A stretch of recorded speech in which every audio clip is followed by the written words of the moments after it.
Do you feel your confidence is being seriously undermined because you're naive or gullible? I'll explain more after this. Hi, it's Jo here from Confidence Talks. So being naive or gullible, is that eroding away at your confidence? Let's explore what those words mean. So being naive means you have a kind of innocence about you.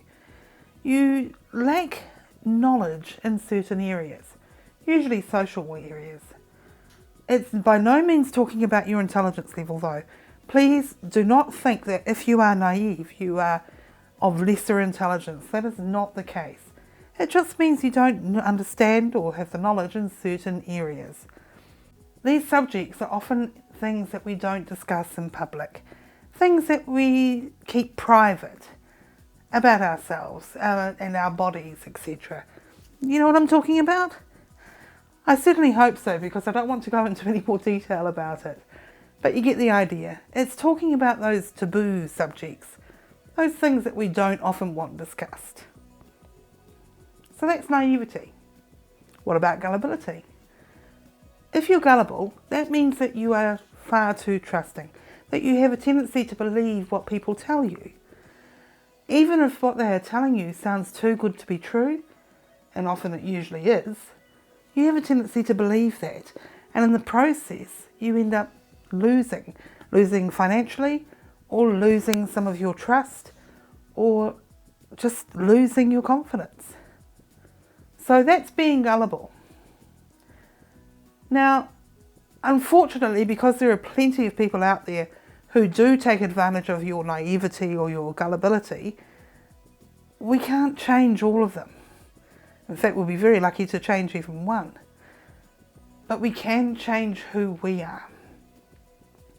So if you don't want to be taken advantage of your naivety, your gullibility, then you need to change that. How do you do that? Well, if you feel that you are naive, what you need to do is gain an understanding about the things you are naive about. You need to find out more, you need to do your research. So what I would suggest is that you put yourself in situations where you are surrounded by people discussing the topic that you feel you're naive in. If possible, take along a trusted friend, somebody that you know will not make fun of you, but when you ask, but what does that mean, discreetly? Or what you can do is make a mental note, and then when you next go to the toilet, get your phone out and Google it. Nice and discreet, so nobody can actually see what you're doing. Once you actually find out about a topic, then people aren't going to make as much fun of you. You're not going to be an easy target like you were. Sometimes, whilst you're in the process of putting yourself in these situations, somebody might try to draw you into the conversation that you don't feel you're ready for yet. Now, if that happens, what I would suggest is you have a few stock answers that you can throw out when this happens to avoid the topic altogether. Something like, oh, no comment. Or, oh, no, I'll talk about that when I get back, but I just really need to go to the bathroom. I wonder why. You get the idea? So just a few stock answers that you can change depending on the situation to suit it. So what about being gullible? How do you fix that? Well, if you are wanting to fix your gullibility trait, you need to trust people less. Not believe everything that people tell you. Make sure you research something before you hand over your well-earned cash. You need to not make any quick decisions. You need to be sure of something before you believe it 100%.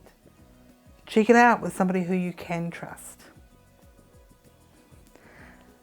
But talking about people who we do trust, what happens if they try to pull the wool over your eyes? To fool you? Let me explain. When I was young, our family visited a friend in a different city, and where we were eating had very dim lighting. Now, as a child, and even to a degree now, I hated vegetables, and anything that I didn't like, I didn't eat. In fact, I used to feed it to my dog, very healthy dog. So I didn't eat vegetables.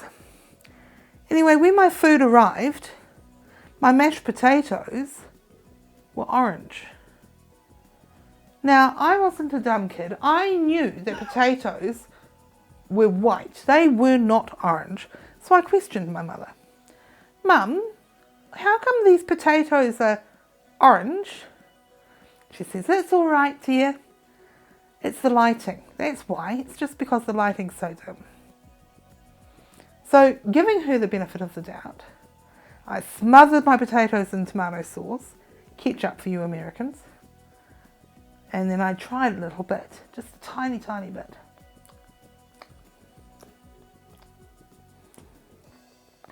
It didn't taste right at all. And I later found out that it did in fact have carrots in it. Well, needless to say, my mother had broken my trust when it came to discussing food, and I did not trust her again about food at all. Right up to this day, I do not trust her when it comes to food. So, ideally, we should be able to trust our parents, our teachers, our employers, the police. I wouldn't necessarily trust politicians though. We do have people that we should be able to trust, and please do so. But if that trust does get broken, then you need to decide whether to give them that trust again or whether or not they have to earn that trust back. Make sense? I'm a lot more cut and dried than a lot of people. If somebody breaks my trust, I have a tendency to do away with it. But that's me.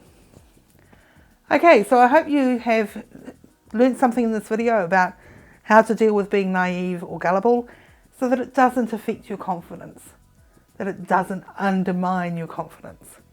If so, can you please let me know in the comments below? I would really like to hear how this goes for you.